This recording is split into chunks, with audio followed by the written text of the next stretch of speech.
everyday thing. It's an everyday thing. It's an everyday thing when you let your nuts hang. Someone's threatening to out me on the internet, exposing the reason that I'm getting a divorce, so I'll go ahead and tell y'all myself because I'm not ashamed. Now, I don't owe any explanations, but because I brought my divorce to the internet, I might just explain what's going on. Here are the quick facts. My husband and I were married for 7+ years. For 6 of those years, he and I worked 2 different shifts. It was an interracial marriage. I lived in a place where not very many people looked like me. There weren't a lot of shared politics, and my family was 8+ hours away. Also, to add to this recipe for disaster, I was living in an RV for 4+ years with this man, and around year 4, it started really, the wear and tear was there. So like if you wanted to take a shower, you had to walk to a shower house. Hot water was sketchy, propane was sketchy. If you wanted to cook, you had to do like an induction stove top. At some point, it started to get to me, and I couldn't pull the trigger on the job that no longer served me. When I went remote, my husband and I talked, and we both thought it would be a great idea for me to go work remotely from where my family was, just so I could see them and reconnect. And he said things like, I'm excited for you. I was excited. He was excited. He was like, if I could, I would. And I felt very supported. I felt extremely supported. So I went. We don't have pets or kids or any extra responsibilities like that. So we didn't discuss a timeline on when I would return. Here's the shocking part that you're waiting on. I worked for my family's home for a total of 3 months. 3 months. Now in this time, I did talk to my husband every day. He did come to visit us frequently. I did go home frequently. In that 90 days, something snapped for him, and I want to tread lightly because he has requested that I do not talk about him on my social media, but I want to be able to speak to my experience. So I'll say this. When I left, I felt very supported, and we had this agreement that I would go work with my family, be with them, connect, heal, do whatever I needed to do to kind of get that switch back in my walk. And it went to me being accused of abandonment of marriage and leaving my marriage, specifically him, and that was the intention and the goal the entire time. In marriage counseling, which is something that we did the entire time that we were married, a therapist told us that only one person's hurt can be seen at a time. So when he was telling me that he wanted me to come home, and it wasn't coming out like, hey, I miss you, I want you to come home, I miss connection. It was coming out like, husband and wife are supposed to live together, you need to come home because it's the right thing to do. I said, this isn't verbatim, but ultimately I was like, you are demanding me home and I'm going to be alone. I'm going to be by myself. No community, no connection. I have to sit in silence in the smallest RV that barely functions while you sleep just because you think husband and wives are supposed to live together. And that wasn't a proper response either. I would never do that again. Don't do that. Just everybody. Ultimately, I started packing for home when he started to use the phrase abandonment because we are believers. And there are a few reasons that you can get divorced in the Bible. Abandonment is one of those. So I knew where it was heading. While I was packing to return, my mom ended up having a massive stroke. I just happened to be local at the time. I went to her home. I was the one who found her. So then I stepped into this caregiver role, and I was trying to be a caregiver in one state, go back and forth and be a wife in another. And on one of the trips to our state where we live, I was like, I got to go back to Tennessee where my mom is to answer these questions, do this paperwork. And he asked me, when are you coming back? And I said, well, I don't know. And that's not because I plan on staying there. It's because if you know anything about a caregiver, you are on the system's time.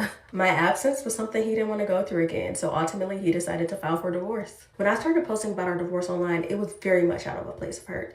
So I want to be fair and tell some other sides of the story that I did not share at the time. I was laid off 2 days before he made the decision to divorce me. And since then, he has been covering my portion of our shared bills. And we were a 50-50 marriage. He has attempted to remain a friend from day one. And I wasn't sure about that. I wasn't ready for that. There are times that I think I'm still not ready for that. He has also volunteered to help me get back on my feet as I announced I'm starting a new job. There you have it. So to the person, and it's not my ex-husband, who said they were going to come and lay it all bare, I beat you to it. I went viral when something bizarre happened. Now, I've gone viral a couple of times, so I knew what to expect in the comments, but there was something new. People were intentionally putting false information in the comments. They'd watch a little bit of the video, maybe skip through it here and there, and then put false information in the comments. Like, make up a completely new story add completely new information. I have never seen that happen to me. I know Tisa Tales talks about it when she was in The Reckoning, kind of talking about people going to Sean Combs' trial, and then his team was going out to the public and spinning it however they want it for their own agenda. And I also think Kendrick Lamar raps about weird things going on in the industry and people being there to police them. And I think if you look up what policing means and the way that he meant it, I feel like this fits. I've said it before and I'll say it again. There seems to be some similarities between the industry and growing your platform on social media. My creators, be careful, delete those comments quickly. I do think it's important to do that because there was one that got past me and they got 2,000 likes on their comment. Now 2,000 people think whatever this bot likely made up about the story that I shared. Because my video only had a 19% completion rate, I know that those 2,000 people likely didn't go watch the video for themselves to decipher what's true and what's not. Stay safe and block who you need to block. It's your account. Yes, it's public, but this is your space. No, people don't have the right to come talk to you any sort of way. 10 out of 10 example on how we should be interacting with strangers online. Thank you, Haya. Are you in the RV by choice or by necessity? Haya recognizes that in all of the RV shaming that has occurred in my viral story time about my divorce, that some people live in RVs because they have to. But we don't pause to consider that because that's not the nature of what social media is. There are a number of reasons that people live in RVs. Because I appreciate this question so much, I'll just go ahead and tell you, yes, the RV was by choice. It was a part of a plan. And there are so many other facts surrounding the reality of the RV. However, the internet doesn't care. They've never cared. I gave a glimpse of the moments that led up to a larger moment. I did not give a full rundown of all 4 years. So the general consensus right now is that we got married and moved into an RV, or we lived in an RV and then got married, or we lived in a breakdown RV for 4 years. And I'm not going to clarify any of that.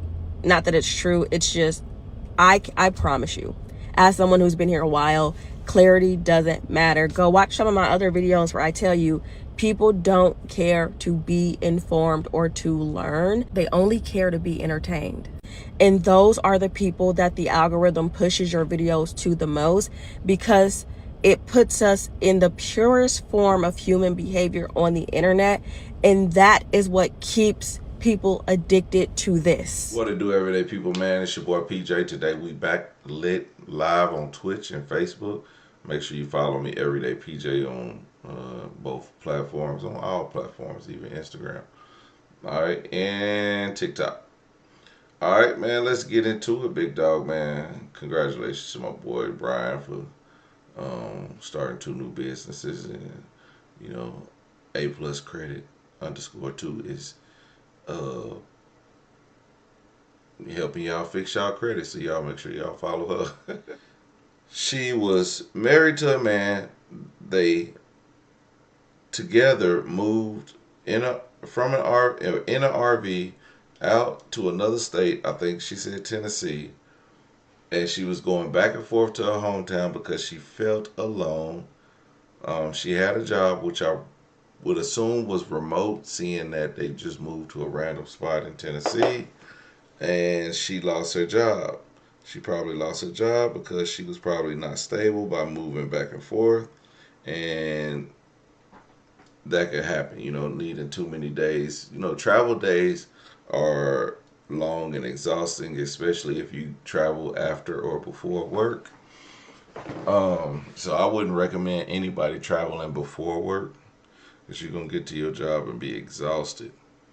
All right. And someone wanting to out her divorce seems to be like, maybe it's a cousin or something, or possibly a sibling of the husband, who just doesn't like the way that she's talking about the things she's talking about on her TikTok channel. Meaning, if she's mentioning her divorce, there's somebody who wants to defend the husband, and everybody has a right to do whatever they want to a certain degree, but again, behind every man is a miserable mother or sister. You know, not behind every man, but behind majority men. There's a miserable mother and a miserable sister. Okay, that'll be always up in your business.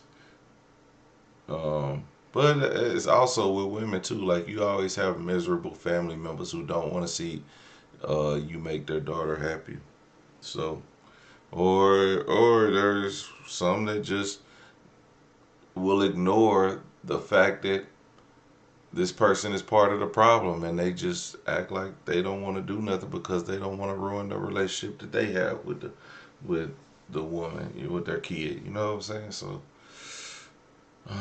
it's always some hate within the group, you know. But again, that person probably hated you from the beginning, which I believe it was either his um, family member or maybe an ex or something like that.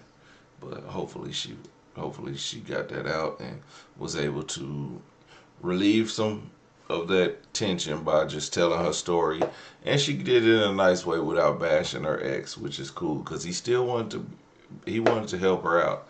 He just felt some type of way about her being gone all the time. So I get it. I be clingy too sometimes.